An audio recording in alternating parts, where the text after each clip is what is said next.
Kodagu channel ವಾರ್ತೆಗಳ ಪ್ರಾಯೋಜಕರು Muliya Keshav Bhat and sons, ಚಿನ್ನಾಭರಣಗಳ ಬೃಹತ್ ಮಳಿಗೆ, ಮಡಿಕೇರಿ, ಗೋಣಿಕೊಪ್ಪ, ಪುತ್ತೂರು, ಬೆಳ್ತಂಗಡಿ, ಬೆಂಗಳೂರು. ಶಾರದಾ ಜ್ಯುವೆಲರ್ಸ್, ಕೊಡಗಿನ ಸಾಂಪ್ರದಾಯಿಕ ಆಭರಣಗಳ ಬೃಹತ್ ಮಳಿಗೆ, Aras road, Mysuru. A to Z super market, Vishwamanava double road, Kuvempu Nagar, Mysuru. SLV promax, corn mix and corn products, Kushalnagar. Prashanth furnitures, ನಿಮ್ಮ ಅಂದದ ಮನೆಗೆ ಚಂದದ ಪೀಠೋಪಕರಣಗಳ ಮಳಿಗೆ, ಇಂಡಸ್ಟ್ರಿಯಲ್ ಏರಿಯಾ, ಮಡಿಕೇರಿ. ಫ್ಯಾಬಿನ್ಸ್ ಫ್ಯಾಮಿಲಿ ರೆಸ್ಟೋರೆಂಟ್, ಬೆಕಾಚಿ resto cafe, always cell tower, ಕೊಯ್ದು ರಸ್ತೆ, ಮಡಿಕೇರಿ.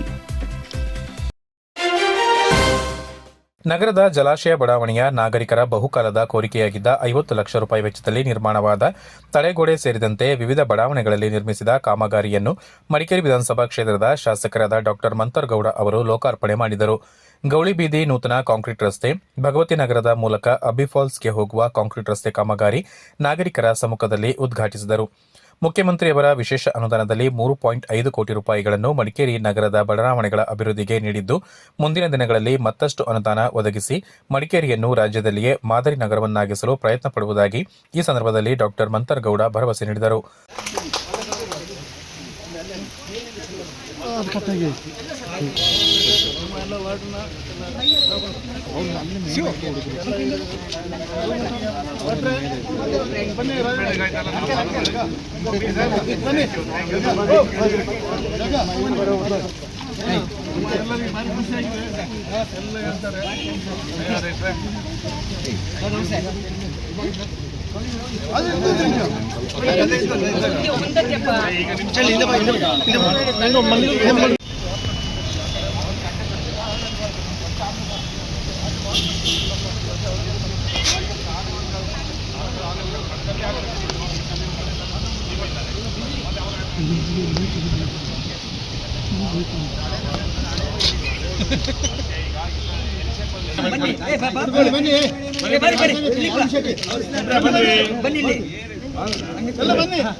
ಸೆಂಟ್ರಲ್ ಆಗಲಿ, ಆಮೇಲೆ ಜಾಗ ಸ್ಪೇಸ್ ಇದೆಯಾ?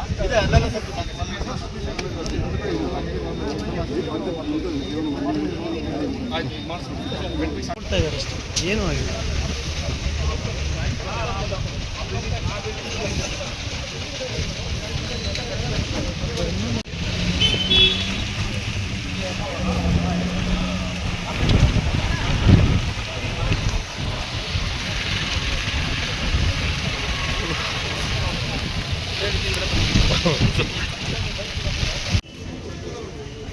ಚಂದನ್ ಆರಾಮು.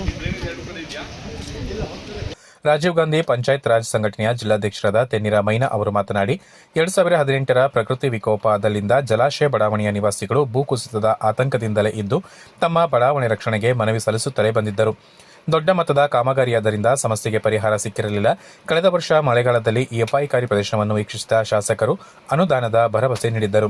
ಈಗ 50 ಲಕ್ಷ ರೂಪಾಯಿ ವೆಚ್ಚದಲ್ಲಿ ತಡೆಗೋಡೆ ಕಾಮಗಾರಿ ಪೂರ್ಣಗೊಳಿಸಿ ಬಡಾವಣೆ ನಿವಾಸಿಗಳು ನಿರಾಳವಾಗಿರುವಂತೆ ಮಾಡಿದ್ದಾರೆ. ಹಾಗಾಗಿ ಬಡಾವಣೆಯ ಎಲ್ಲಾ ನಿವಾಸಿಗಳ ಪರವಾಗಿ ಶಾಸಕರಿಗೆ ಧನ್ಯವಾದ ಅರ್ಪಿಸುವುದಾಗಿ ಹೇಳಿದರು. ಸಂದರ್ಭದಲ್ಲಿ ನಮ್ಮ ಗೌರವಾನ್ವಿತ ಶಾಸಕರಾದ ಡಾಕ್ಟರ್ ಮಂತರ್ಗೌಡರಲ್ಲಿ ಈ ಭಾಗದ ಜನರು, ಈ ಭಾಗದ ಕೌನ್ಸಿಲರ್ ಅವರು ಕೂಡ ಮನವಿ ಮಾಡಿಕೊಂಡ ಮೇರೆಗೆ ಮಾನ್ಯ ಶಾಸಕರು ಸುಮಾರು 50 ಲಕ್ಷ ರೂಪಾಯಿಯ ಅನುದಾನವನ್ನು ಇದಕ್ಕೆ ಒದಗಿಸಿ ಇವತ್ತು ಈಗ ಪೂರ್ಣವಾಗಿ ರಕ್ಷಣೆ ನೀಡ್ತಕ್ಕಂಥ ತಡೆಗೋಡೆ ನಿರ್ಮಾಣ ಆಗಿದೆ. ಭಾಳ ಉತ್ತಮವಾಗಿ ಕೂಡ ಕಾಮಗಾರಿ ಮಾಡ್ತಿದೆ ಅಂತ ನಮಗೆ ಕಾಣಿಸ್ತಾ ಇದೆ. ಹಾಗಾಗಿ ಈ ಭಾಗದ ಎಲ್ಲ ಜನರ ಪರವಾಗಿ ಮಾನ್ಯ ಶಾಸಕರಿಗೆ ನಾವೆಲ್ಲರೂ ಕೂಡ ಧನ್ಯವಾದ ಅರ್ಪಿಸ್ತಾ ಇದ್ದೀವಿ ಸರ್. ಹಾಗೆಯೇ ನಮ್ಮ ಅಮೃತ ಹಸ್ತದಿಂದ ಒಂದು ಈಡುಗಾಯಿ ಹೊಡೆದುಬಿಟ್ಟು ಈ ಜನರಿಗೆ ಒಂದು ಶುಭ ಹಾರೈಸಲಿಕ್ಕೆ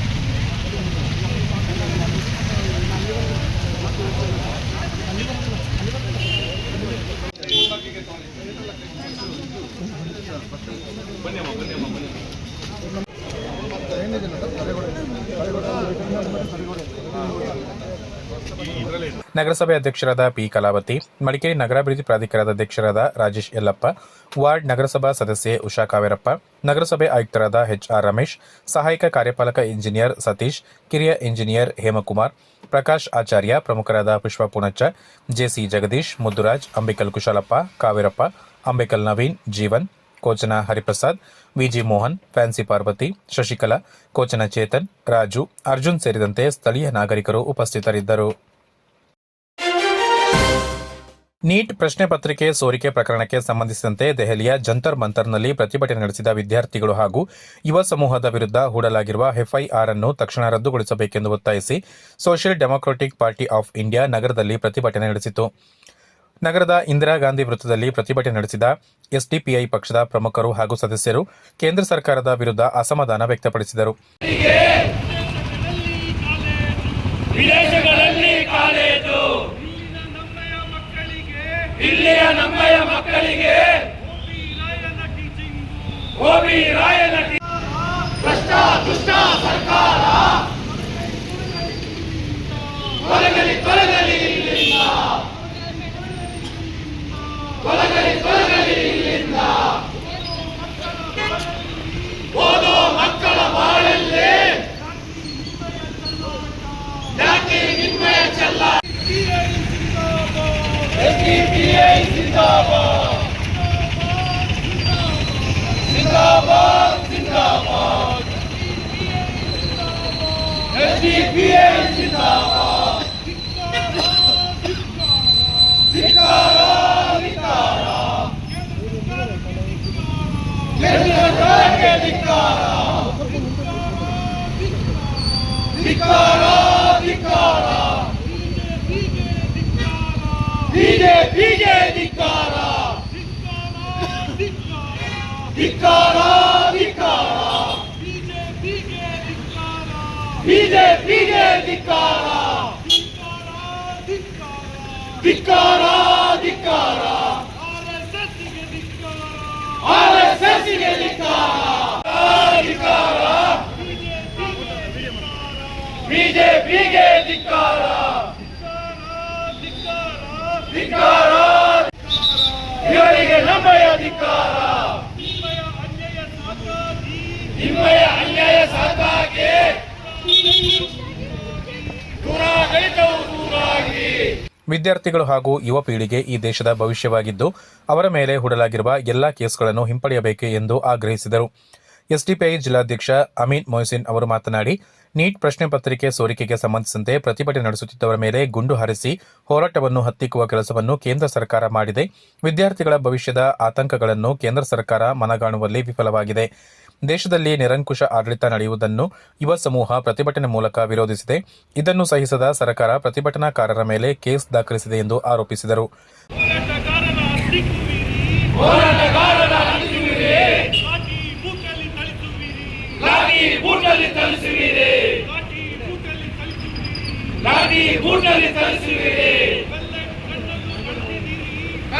ಕಲ್ಲನ್ನು ಬಳಸಿದಿರಿ, ಅನ್ಯಾಯ ಅಕ್ರಮ ಎಸಗಿದಿರಿ. ಇಲ್ಲ ಇಲ್ಲ ಸಹಿಸಲ್ಲ, ಅನ್ಯಾಯ ಅಕ್ರಮ ಸಹಿಸಲ್ಲ. ಜಿಂದಾಬಾದ್, ಜಿಂದಾಬಾದ್. ಇವತ್ತೇನು ದೆಹಲಿಯ ಜಂತರ್ ಮಂತರ್ನಲ್ಲಿ ಧರ್ಮೇಂದ್ರ ಪ್ರಧಾನ್ನವರ ರಾಜೀನಾಮೆಯ ಬೇಡಿಕೆಯನ್ನಿಟ್ಟು ನೀಟ್ ಪ್ರಶ್ನೆ ಪತ್ರಿಕೆಯ ಸೋರಿಕೆ ಹಿನ್ನೆಲೆಯಲ್ಲಿ ದೇಶದ ಯುವ ಶಕ್ತಿ ಬೀದಿಗಿಳಿದು ನ್ಯಾಯಕ್ಕಾಗಿ ಹೋರಾಟವನ್ನು ನಡೆಸಿರ್ತಕ್ಕಂಥ ಹಿನ್ನೆಲೆಯಲ್ಲಿ ಆ ಹೋರಾಟವನ್ನು ದೇಶವ್ಯಾಪ್ತಿ ಪಸರಿಸಿ ನ್ಯಾಯದ ಹೋರಾಟಕ್ಕೆ ಮುಂದಾದಂತಹ ಯುವ ಪೀಳಿಗೆಗೆ ನಿರಂತರವಾಗಿ ಶೋಷಣೆಗೆ ಒಳಪಡಿಸ್ತಾ ಇರತಕ್ಕಂತಹ ಸರ್ಕಾರದ ನಡೆಯ ವಿರುದ್ಧ social democratic party of India ತೀವ್ರ ಸ್ವರೂಪದ ಹೋರಾಟಕ್ಕೆ ಇವತ್ತು ಮುಂದಾಗಿದೆ. ಈ ದೇಶದಲ್ಲಿ ಯುವ ಶಕ್ತಿಗಳು ಈ ದೇಶದ ಭವ್ಯ ಚಿಂತನೆಯ ಭಾರತದ ನಿರ್ಮಾಣಕ್ಕೆ ಪ್ರಮುಖ ಪಾತ್ರರಾಗಿರ್ತಾರೆ. ಅವರ ಆರೋಗ್ಯ, ಅವರ ಶಿಕ್ಷಣ, ಅವರ ಉದ್ಯೋಗ ಎಲ್ಲವೂ ಕೂಡ ಪ್ರಗತಿದತ್ತವಾಗಿರ್ತಕ್ಕಂಥ ಭಾರತದ ನಿರ್ಮಾಣಕ್ಕೆ ಮೂಲ ಕೇಂದ್ರ ಸ್ತರವಾಗಿರ್ತಕ್ಕಂಥ ಹಿನ್ನೆಲೆಯಲ್ಲಿ ಅವರ ಜೀವನದ ಸ್ವೇಚ್ಛಾಚಾರದ ಚಿಂತನೆಯಲ್ಲಿ ಇವತ್ತು ಒಬ್ಬ ನಿರಂಕುಶ ಆಡಳಿತಗಾರ ತಾನೇ ನಡೆಸುವಂಥ ಆಡಳಿತದಲ್ಲಿ ವಿದ್ಯಾರ್ಥಿಗಳಿಗೆ, ರೈತರಿಗೆ, ಇಲ್ಲಿಯ ಮಹಿಳೆಯರಿಗೆ ಯಾವುದೇ ರಕ್ಷಣೆ ಇಲ್ಲ ಹೇಳ್ತಕ್ಕಂಥ ವಿಚಾರ ತಿಳಿದು ಅವರು ಹೋರಾಟಕ್ಕಿಳಿಯುವಂತಹ ಸನ್ನಿವೇಶದಲ್ಲಿ ಅವರ ಮೇಲೆ ಪೆಲೆಟ್ಗಳನ್ನು, ಅವರ ಮುಂದುಗಡೆ AK-47 ಬಳಕೆ ಮಾಡಿ ಇವತ್ತು ಅವರ ಉತ್ಸಾಹವನ್ನು, ಅವರನ್ನು ನಿರುತ್ಸಾಹಕರಾಗಿ ಮಾಡುವಂತಹ ಪ್ರಕ್ರಿಯೆ ಇವತ್ತು ಈ ದೇಶಕ್ಕೆ ಸಲ್ಲದು. ಈ ನಿಟ್ಟಿನಲ್ಲಿ ದೇಶ ನಿರ್ಮಾಣ ಮಾಡಬೇಕಾಗಿರ್ತಕ್ಕಂಥ ಯುವಕರಿಗೆ ಮೊನ್ನೆ ನಡೆದಂತಹ ಹೋರಾಟದಲ್ಲಿ ಅದು ಕೇವಲ ನೀಟ್ ಪತ್ರಿಕೆ ಸೋರಿಕೆಯ ವಿಚಾರವಾಗಿರಲಿಲ್ಲ, ನಿರುದ್ಯೋಗದ ವಿಚಾರವಾಗಿತ್ತು, ಅದೇ ರೀತಿಯಲ್ಲಿ ಆರ್ಥಿಕ ಸಂಕಷ್ಟದ ವಿಚಾರವಾಗಿತ್ತು, ಬೆಲೆ ಏರಿಕೆಯ ವಿಚಾರವಾಗಿತ್ತು, ರೈತರ ಸಮಸ್ಯೆ ಆಗಿತ್ತು. ಈ ಎಲ್ಲ ನೋವುಗಳು ಬೀದಿಗಿಳಿದು ಹೋರಾಟ ಆದಾಗ ಅದನ್ನು ಸಕಾರಾತ್ಮಕವಾಗಿ ಅರ್ಥ ಮಾಡಿ ಅದಕ್ಕೆ ಸ್ಪಂದನೆ ಕೊಡಬೇಕಾಗಿರ್ತಕ್ಕಂಥ ಸರ್ಕಾರ ಇವತ್ತು ಅವರ ಮೇಲೆ ಅಕ್ರಮ ಕೇಸುಗಳನ್ನು ದಾಖಲಿಸಿ ಅವರನ್ನು ಇವತ್ತು ನಿರುತ್ಸಾಹಕರಾಗಿ ಮಾಡ್ತಾ ಇದೆ. ಈ ವಿಚಾರ ನಿಜಕ್ಕೂ ಕೂಡ ಸಲ್ಲದು. ಅದೇ ರೀತಿಯಲ್ಲಿ ಇವತ್ತು ಏನು ಆ ದೇಶದ ಮತ್ತೊಂದು ಕಡೆಯಲ್ಲಿ ಕೇವಲ ಕೋಮು ಗಲಭೆಯ ಇವತ್ತು ಕಿರಾಣಿ ಅಂಗಡಿಯನ್ನು ಇಟ್ಕೊಂಡು ರಾಜಕೀಯ ಒಂದು ಉಜ್ವಲ ಚಿಂತನೆಯಲ್ಲಿದ್ದಂತಹ BJP ಇವತ್ತು ಹತಾಶರಾಗಿದ್ದಾರೆ. ಅವರು ಹತಾಶ ಮನಸ್ಥಿತಿಗೆ ಬಂದಿದ್ದಾರೆ. ಯಾಕೆ ಅಂತ ಹೇಳಿದರೆ ಈ ದೇಶದಲ್ಲಿ ಇನ್ನು ಕೋಮು ಚಿಂತನೆಗೆ ಅವಕಾಶ ಇಲ್ಲ ಹೇಳ್ತಕ್ಕಂತಹ ಭಾರತದ ಪ್ರಜೆಗಳು ಇವತ್ತು ಐಕ್ಯ ಹೋರಾಟದಿಂದ ಇವತ್ತು ನಿರ್ಮಾಣ ಮಾಡಿದ್ದಾರೆ. ಒಂದು ಉತ್ತಮವಾಗಿರ್ತಕ್ಕಂಥ ವೇದಿಕೆಯನ್ನು ನಿರ್ಮಾಣ ಮಾಡಿದ್ದಾರೆ. ಅಲ್ಲಿ ಜಾತಿ, ಲಿಂಗ, ಭೇದ ಭಾವ ಎಲ್ಲಕ್ಕೂ ಮೀರಿ ಮನುಷ್ಯನ ಐಕ್ಯತೆ, ಮನುಷ್ಯದ ಭಾತೃತ್ವ ಇವತ್ತು ಎದ್ಕೊಂಡಿದೆ. ಅಲ್ಲಿ ಜುನೈದ್, ಅದೇ ರೀತಿಯಲ್ಲಿ ಹರ್ಪಿತ್ ಕೌರ್, ಅದೇ ರೀತಿಯಲ್ಲಿ ಮಣಿಕಂಠ, ಇವರೆಲ್ಲರೂ ಸೇರಿ ಆ ಒಂದು ವೇದಿಕೆಯಲ್ಲಿ ಆಹಾರ ಉಪಚಾರಗಳನ್ನು ಮಾಡಿರ್ತಕ್ಕಂಥ ವಿದ್ಯಮಾನಗಳನ್ನು ಅರ್ಥೈಸಲಿಕ್ಕೆ ಈ ಸರ್ಕಾರಕ್ಕೆ ಸಾಧ್ಯ ಆಗ್ತಾ ಇಲ್ಲ. ಇನ್ನೂ ಕೂಡ ಈ ಚಿಂತನೆಯಲ್ಲಿ ಭ್ರಮನಿರತರಾಗಿ ಮುಂದುವರೆದರೆ ಈ ಯುವ ಪೀಳಿಗೆಗಳು ಇವರಿಗೆ ಸರ್ಕಾರಕ್ಕೆ ತಕ್ಕ ಪಾಠವನ್ನು ಕಳಿಸ್ತಾರೆ. ಇವತ್ತು ಎದೆಯಲ್ಲಿರ್ತಕ್ಕಂಥ 3 ಅಕ್ಷರಗಳಿರ್ತಕ್ಕಂತಹ ಜಾತ್ಯತೀತ, ಪ್ರಜಾಪ್ರಭುತ್ವ, ಸಾರ್ವಭೌಮ ಯಾವುದೆಲ್ಲ ಎದೆಗಳಿಗೆ ಸೀಳಿದರೆ ಭಾರತ ಮಾತೆಯ ಕೈಗಳಲ್ಲಿ ಸಂವಿಧಾನ ಮತ್ತು ಭಾರತಾಂಬೆಯ ಇವತ್ತು ಕೈಗಳಲ್ಲಿ ಇವತ್ತು ಭಾರತದ ಭೂಪಟ ಕಾಣುತ್ತೆ. ಆ ಎದೆಗಳೆಲ್ಲವೂ ಕೂಡ ಇವತ್ತು ಈ ದೇಶದ ಮಾನವೀಯತೆಯ ದೃಷ್ಟಿಯಿಂದ ಇವತ್ತು ಐಕ್ಯತೆಯ ಮುನ್ನೆಲೆಗೆ ಬಂದಿದೆ. ಇವತ್ತು ಸರ್ಕಾರಗಳು ಅದನ್ನು ಅರ್ಥ ಮಾಡ್ಕೋಬೇಕು. ಇನ್ನು ಮುಂದಕ್ಕೆ ಕೇವಲ ಭಾಷಣಗಳು, ಇವತ್ತು ಮನ್ ಕಿ ಬಾತ್, ದಿಲ್ ಕಿ ಬಾತ್, ಸೂಚನೆ ಮಾಡ್ತಕ್ಕಂತಹ ಇಂತಹ ಕಾರ್ಯವೈಖರಿಗಳಿಂದ ಇವತ್ತು ಜನರು ಇವತ್ತು ಅರ್ಥ ಮಾಡ್ಕೊಂಡಿದ್ದಾರೆ.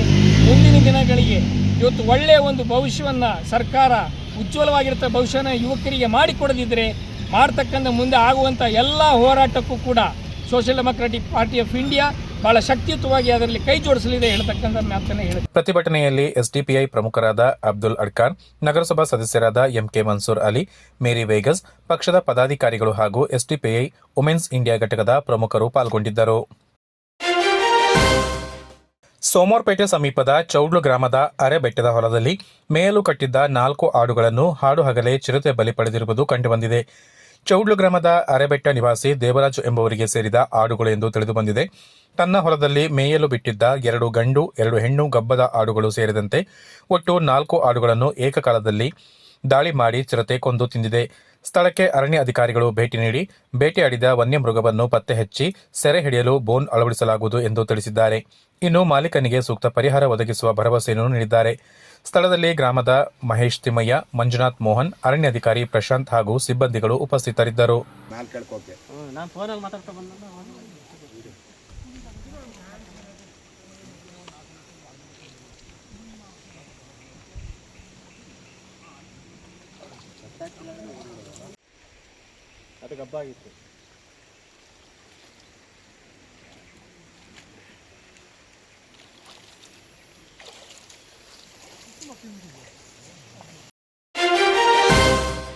ಕೊಡಗು ಕಾಂಗ್ರೆಸ್ನಲ್ಲಿ ಈಗ ಜಿಲ್ಲಾಧ್ಯಕ್ಷ ಸ್ಥಾನದ ಪೈಪೋಟಿ ಶುರುವಾಗಿದೆ.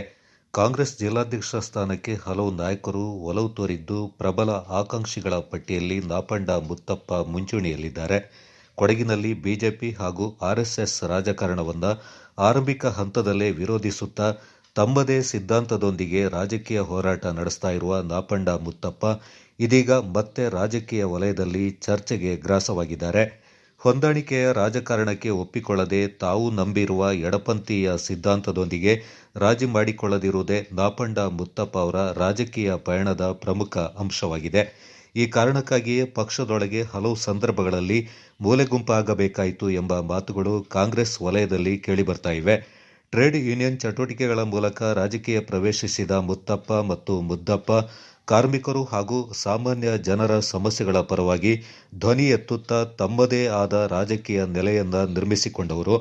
ಟ್ರೇಡ್ ಯೂನಿಯನ್ ಮತ್ತು ಸಾಮಾಜಿಕ ಚಟುವಟಿಕೆಗಳೊಂದಿಗೆ ಅವರ ಸಂಪರ್ಕ ಬಹಳ ಹಿಂದಿನಿಂದಲೂ ಇದೆ. ಅವರು ಇಂಟಕ್ ಕರ್ನಾಟಕದೊಂದಿಗೆ ಕೆಲಸ ಮಾಡಿದ್ದು garment workers union, property services employees union ಸೇರಿದಂತೆ ಕಾರ್ಮಿಕ ಸಂಘಟನೆಗಳಲ್ಲಿ ಪಾತ್ರವಹಿಸಿದ್ದಾರೆ. ಅವರ ಸಹೋದರ ನಾಪಂಡ ಮುದ್ದಪ್ಪ ಕೂಡ ಕಾರ್ಮಿಕ ಸಂಘಟನೆಗಳು ಮತ್ತು ಸಾಮಾಜಿಕ ಸೇವಾ ಚಟುವಟಿಕೆಗಳೊಂದಿಗೆ ಗುರುತಿಸಿಕೊಂಡಿದ್ದಾರೆ. ನಾಪಂಡ ಮುತ್ತಪ್ಪ ರಾಜಕೀಯವಾಗಿ ಹೆಚ್ಚು ಸಕ್ರಿಯರಾಗಿದ್ದು ತಮ್ಮದೇ ಆದ ಸಂಘಟನೆಯ ಮೂಲಕ ಕೊಡಗಿನಲ್ಲಿ ಗುರುತಿಸಿಕೊಂಡಿದ್ದಾರೆ. 2015ರಲ್ಲಿಯೇ ಕಾಂಗ್ರೆಸ್ ಜಿಲ್ಲಾಧ್ಯಕ್ಷ ಸ್ಥಾನಕ್ಕೆ ಮುತ್ತಪ್ಪ ಅವರ ಹೆಸರು ಮುಂಚೂಣಿಯಲ್ಲಿ ಕೇಳಿಬಂದಿತ್ತು. ಆದರೆ ಅಂತಿಮವಾಗಿ ಅವರಿಗೆ ಅವಕಾಶ ಸಿಗಲಿಲ್ಲ. ನಂತರವೂ ಪಕ್ಷದೊಳಗೆ ಜಿಲ್ಲಾಧ್ಯಕ್ಷ ಸ್ಥಾನ ನೀಡುವ ಭರವಸೆ ದೊರೆತಿತ್ತು ಎನ್ನಲಾಗಿದ್ದು, ಇದೀಗ ಮತ್ತೊಮ್ಮೆ ಕೊಡಗು ಜಿಲ್ಲಾ ಕಾಂಗ್ರೆಸ್ ಅಧ್ಯಕ್ಷ ಸ್ಥಾನದ ಪ್ರಬಲ ಆಕಾಂಕ್ಷಿಯಾಗಿ ಮುತ್ತಪ್ಪ ಅವರ ಹೆಸರು ಕೇಳಿಬರ್ತಾ ಇದೆ. ಪಕ್ಷದೊಳಗಿನ ಹೊಂದಾಣಿಕೆಯ ರಾಜಕಾರಣಕ್ಕೆ ಬದಲಾಗಿ ಸಿದ್ಧಾಂತ ಆಧಾರಿತ ರಾಜಕಾರಣಕ್ಕೆ ಒತ್ತು ನೀಡುವ ಮುತ್ತಪ್ಪ ಅವರಿಗೆ ಈ ಬಾರಿ ಪಕ್ಷದ ವರಿಷ್ಠರು ಅವಕಾಶ ನೀಡುತ್ತಾರೆ ಎಂಬುದು ಕುತೂಹಲ ಮೂಡಿಸಿದೆ. ಬಿಜೆಪಿ ಹಾಗೂ ಆರ್ಎಸ್ಎಸ್ನ ಬಲಪಂಥೀಯ ಸಿದ್ಧಾಂತವನ್ನು ಪ್ರತಿಪಾದಿಸುವವರ ವಿರುದ್ಧವೂ ಸಾಮಾಜಿಕ ಜಾಲತಾಣಗಳಲ್ಲಿ ನಿರಂತರವಾಗಿ ಟೀಕೆ ಮಾಡುತ್ತಾ ಬಂದಿದ್ದಾರೆ.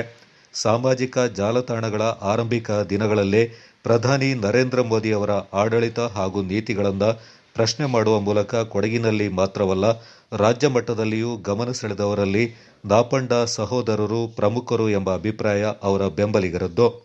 ಹೊಂದಾಣಿಕೆಯ ರಾಜಕಾರಣಕ್ಕೆ ಮಣಿಯದೆ ಸಿದ್ಧಾಂತದ ಪರವಾಗಿ ನಿಲ್ಲುವುದರಿಂದಲೇ ಪಕ್ಷದೊಳಗೆ ಸೂಕ್ತ ಸ್ಥಾನಮಾನ ದೊರೆಯಲಿಲ್ಲ ಎಂಬ ಆರೋಪವೂ ಕೇಳಿಬರ್ತಾ ಇದೆ.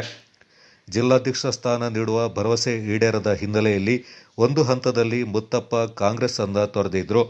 ನಂತರದ ಬೆಳವಣಿಗೆಯಲ್ಲಿ ಈಗಿನ ಮುಖ್ಯಮಂತ್ರಿ ಡಿಕೆ ಶಿವಕುಮಾರ್ ಅವರ ಸಮ್ಮುಖದಲ್ಲೇ ಮತ್ತೆ ಸ್ವಪಕ್ಷವನ್ನ ಸೇರಿಕೊಂಡಿದ್ದಾರೆ.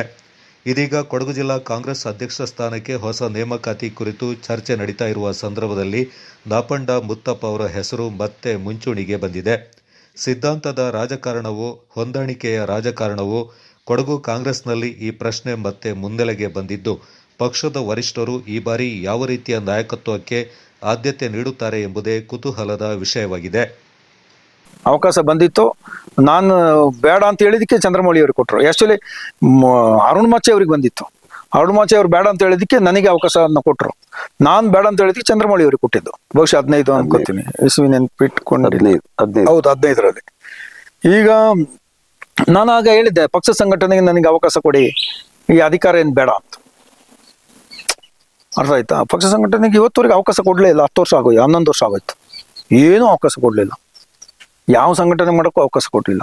ನಮ್ಮದೇ ಆಗಿದ್ದ ಕನಸುಗಳಿದ್ದಾವೆ. ಪಕ್ಷನ ಹೆಂಗೆ ಎತ್ಕೊಂಡು ಹೋಗ್ಬೇಕು, ಹೆಂಗೆ ತಳಮಟ್ಟದಿಂದ ಬೆಳೆಸ್ಬೇಕು, ಪಕ್ಷದ ಕ್ಯಾಡರ್ಗಳನ್ನ ಹೆಂಗೆ ತಯಾರು ಮಾಡಬೇಕು, ಅದು ಎಷ್ಟೊಂದು ತರ್ಕಬದ್ಧವಾಗಿರಬೇಕು, ವಿಚಾರವಂತಿಕೆಯಲ್ಲಿ ಕಾರ್ಯಕರ್ತರು ಎಷ್ಟು ಸ್ಟ್ರಾಂಗ್ ಆಗಿರಬೇಕು ಅಂತ ಹೇಳೋದ್ರ ಬಗ್ಗೆ ನಮ್ಮದೇ ಆಗಿದ್ದು ಪ್ರಬಲವಾದ ಚಿಂತನೆಗಳಿದ್ದಾವೆ. ಅದಕ್ಕೆ ಬೇಕಾಗಿದ್ದ ಸ್ಟ್ರಾಟಜಿಗಳಿದ್ದಾವೆ. ಅದನ್ನ ವರ್ಕೌಟ್ ಮಾಡಬೇಕು.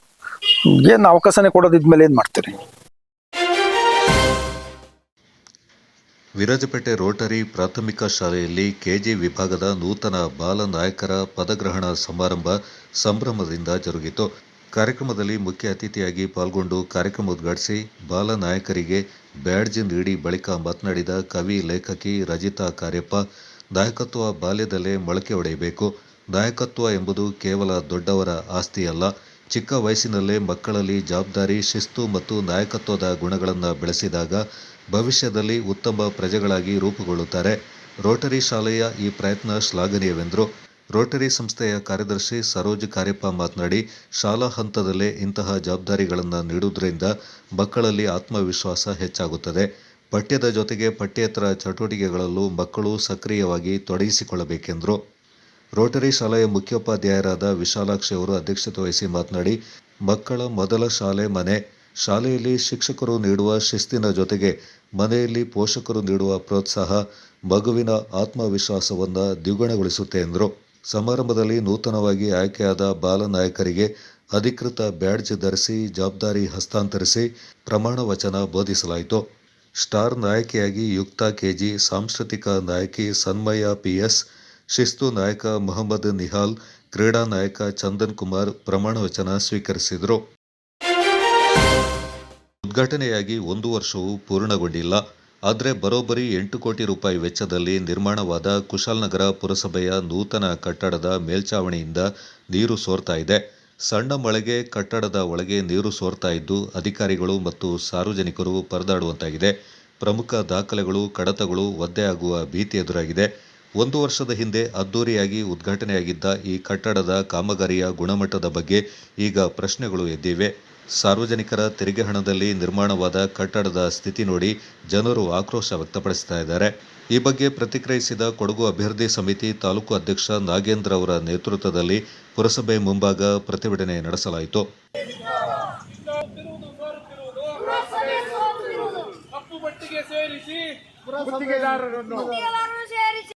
ಹಲೋ ಭಾರತ್ ಮಾತಾ